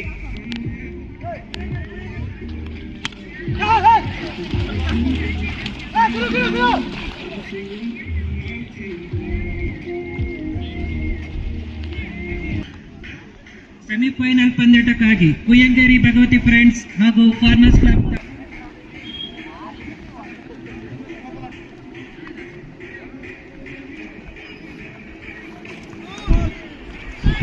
Polo, Volkswagen Polo.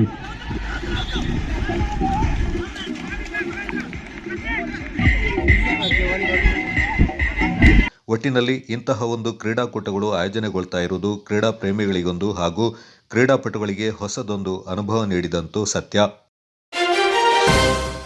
ಪರಿಸರ ಸಂರಕ್ಷಣೆ ಹಾಗೂ ಸ್ವಚ್ಛತೆಯ ಸಂಸ್ಕಾರ ಮನೆಗಳಿಂದಲೇ ಆರಂಭವಾಗಬೇಕು. ಪ್ರತಿಯೊಬ್ಬರೂ ತಮ್ಮ ಮನೆ ಹಾಗೂ ಸುತ್ತಮುತ್ತಲಿನ ಪರಿಸರವನ್ನು ಸ್ವಚ್ಛವಾಗಿಟ್ಟುಕೊಂಡ್ರೆ ಆರೋಗ್ಯಕರ ಸಮಾಜ ನಿರ್ಮಾಣ ಸಾಧ್ಯ ಅಂತ ವಿರಾಜಪೇಟೆ ತಾಲೂಕು ತಹಶೀಲ್ದಾರ್ ಪ್ರವೀಣ್ ಕುಮಾರ್ ಹೇಳಿದ್ದಾರೆ. ವಿರಾಜಪೇಟೆ ತಾಲೂಕು ಕಚೇರಿ ಆವರಣದಲ್ಲಿ ತಾಲೂಕು ಆಡಳಿತ, ವಿರಾಜಪೇಟೆ ಪತ್ರಕರ್ತರ ವೇದಿಕೆ, news 3 digital media, saint Anne's ಪದವಿ ಕಾಲೇಜಿನ NSS ಘಟಕ ಹಾಗೂ ಯುವ ರೆಡ್ ಕ್ರಾಸ್ ಘಟಕದ ಸಹಯೋಗದಲ್ಲಿ ಏರ್ಪಡಿಸಿದ್ದ ವನ ಮಹೋತ್ಸವ ಕಾರ್ಯಕ್ರಮದಲ್ಲಿ ಅವರು ಮಾತನಾಡಿದರು. ಮನೆಯಿಂದಲೇ ಸ್ವಚ್ಛತೆಯ ಜಾಗೃತಿ ಆರಂಭವಾದರೆ ಸಮಾಜದಲ್ಲಿಯೂ ಉತ್ತಮ ಪರಿಸರ ನಿರ್ಮಾಣವಾಗುತ್ತದೆ. ವಿದ್ಯಾರ್ಥಿಗಳು ಗಿಡ ನೆಡುವುದಷ್ಟೇ ಅಲ್ಲ, ಅವುಗಳನ್ನು ಉಳಿಸಿ ಬೆಳೆಸುವ ಜವಾಬ್ದಾರಿಯನ್ನು ಅರಿತು ಕಾರ್ಯನಿರ್ವಹಿಸಬೇಕೆಂದು ಕರೆ ನೀಡಿದರು.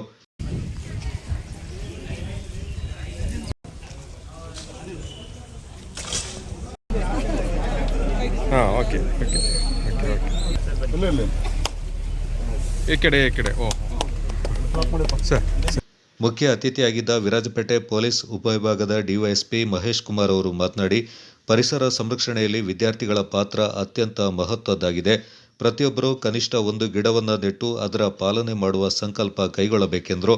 ತಾಲೂಕು ಆಡಳಿತ, ಪತ್ರಕರ್ತರ ವೇದಿಕೆ ವಿರಾಜಪೇಟೆ, ನ್ಯೂಸ್ 3 ಡಿಜಿಟಲ್ ಮೀಡಿಯಾ, ನಮ್ಮ ಪದವಿ ಕಾಲೇಜಿನ NSS ಘಟಕ, ಯುವ ರೆಡ್ ಕ್ರಾಸ್ ಘಟಕಗಳ ಸಹಯೋಗದಲ್ಲಿ ಇಂದು ಒಂದು ಅರ್ಥಪೂರ್ಣ ಕಾರ್ಯಕ್ರಮದಲ್ಲಿ ನಾವೆಲ್ಲ ಸಾಕ್ಷಿ ಆಗ್ತಾ ಇದ್ದೀವಿ.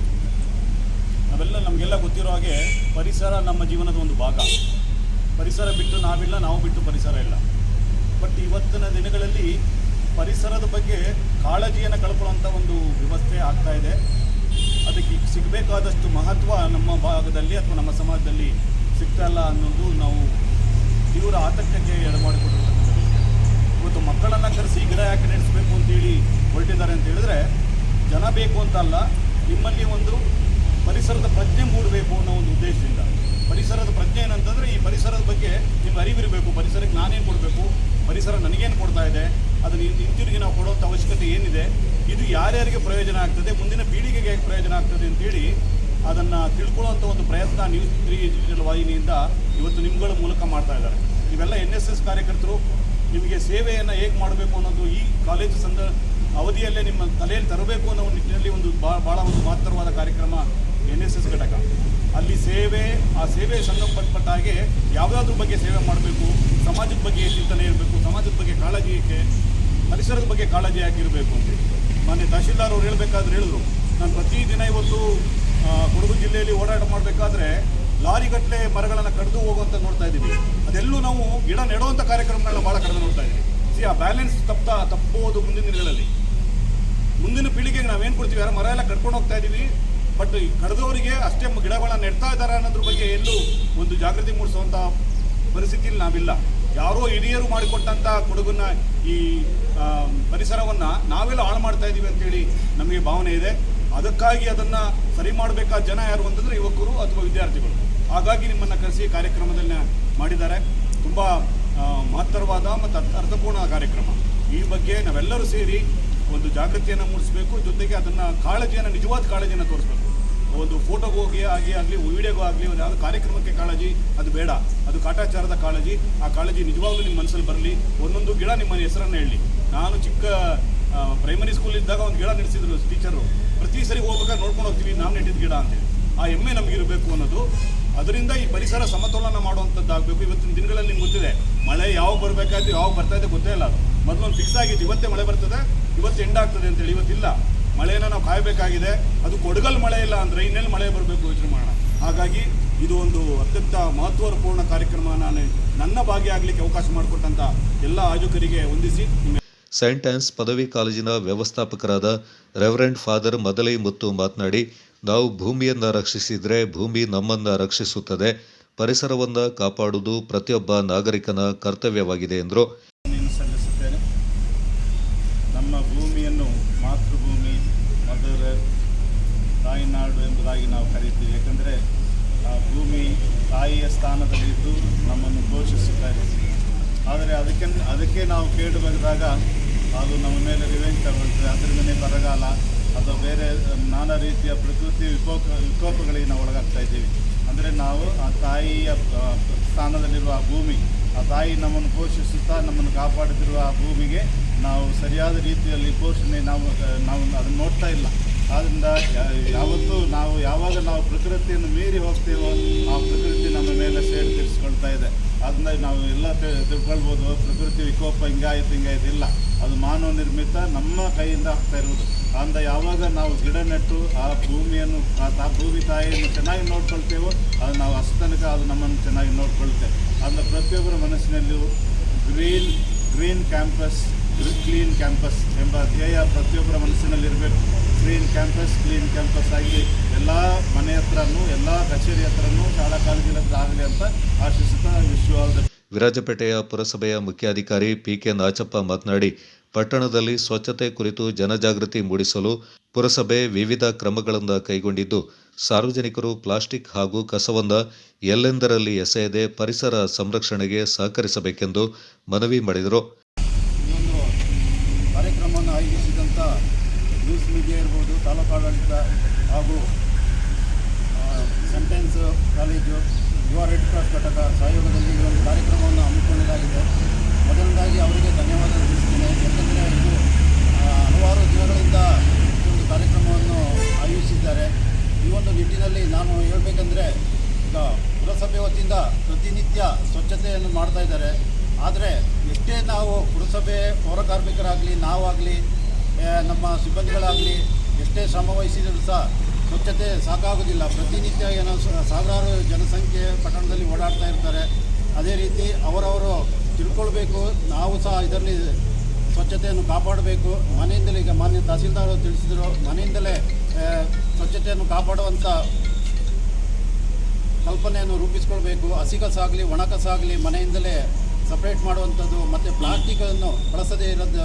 ಪ್ಲಾಸ್ಟಿಕ್ ಒಂದು ಮುಂದಿನ ಪೀಳಿಗೆಗೆ ಈ ಥರ ನಾವು ಪ್ಲಾಸ್ಟಿಕ್ಕನ್ನು ಎಲ್ಲೆಂದರಲ್ಲಿ ಬಿಸಾಡಿ ಮುಂದಿನ ಪೀಳಿಗೆಗೆ ಒಂದು ಮಾರಕವಾಗುತ್ತೆ. ಈ ಒಂದು ನಿಟ್ಟಿನಲ್ಲಿ ಎಲ್ಲರೂ ತಿಳ್ಕೊಂಡು ಸ್ವಚ್ಛತೆಯನ್ನು ಕಾಪಾಡಿ ನಮ್ಮ ಏನು ವನ ಮಹೋತ್ಸವವನ್ನು ಮಾಡುವಂಥ ಕಾರ್ಯಕ್ರಮವನ್ನು ಆಯೋಜನೆ ಮಾಡುವಂಥದ್ದು ಮುಂದಿನ ದಿನಗಳಲ್ಲಿ ಇನ್ನೂ ಹೆಚ್ಚಾಗಬೇಕು ಅಂತ ಕೇಳ್ಕೊಳ್ತಾ ಸೈಂಟ್ ಆನ್ಸ್ ಪದವಿ ಕಾಲೇಜಿನ ಎನ್ಎಸ್ಎಸ್ ಘಟಕದ ಅಧಿಕಾರಿ ಬಿಎನ್ ಶಾಂತಿ ಭೂಷಣ್, ಗ್ರೇಡ್ 2 ತಹಶೀಲ್ದಾರ್ ಪ್ರದೀಪ್ ಕುಮಾರ್, ಪ್ರಾಂಶುಪಾಲೆ ತೃಪ್ತಿ ಬೋಪಣ್ಣ, ಐಕ್ಯೂಎಸಿ ಸಂಚಾಲಕಿ ಹೇಮಾ, ಯುವ ರೆಡ್ ಕ್ರಾಸ್ ಘಟಕದ ಅಧಿಕಾರಿ ವಿಲಿಂದಾ ಗೋನ್ಸ್ವಾಲೆಸ್, ನ್ಯೂಸ್ 3 ಡಿಜಿಟಲ್ ಮೀಡಿಯಾ ಸಂಪಾದಕ ಶಶಿ ಅಚ್ಚಪ್ಪ, ಅಫ್ತಾಬ್, ಮಹಮ್ಮದ್ ನಯಾಜ್, ಬಾಚಯ್ಯ ಸುಬ್ರಹ್ಮಣಿ, ಮಂಜುನಾಥ್, ತಾಲೂಕು ಕಚೇರಿ ಅಧಿಕಾರಿಗಳು ಹಾಗೂ ಸಿಬ್ಬಂದಿ ಎನ್ಎಸ್ಎಸ್ ಸ್ವಯಂ ಸೇವಕರು, ಪುರಸಭೆ ಸಿಬ್ಬಂದಿ ಹಾಗೂ ಸಾರ್ವಜನಿಕರು ಈ ಸಂದರ್ಭ ಪಾಲ್ಗೊಂಡಿದ್ದರು.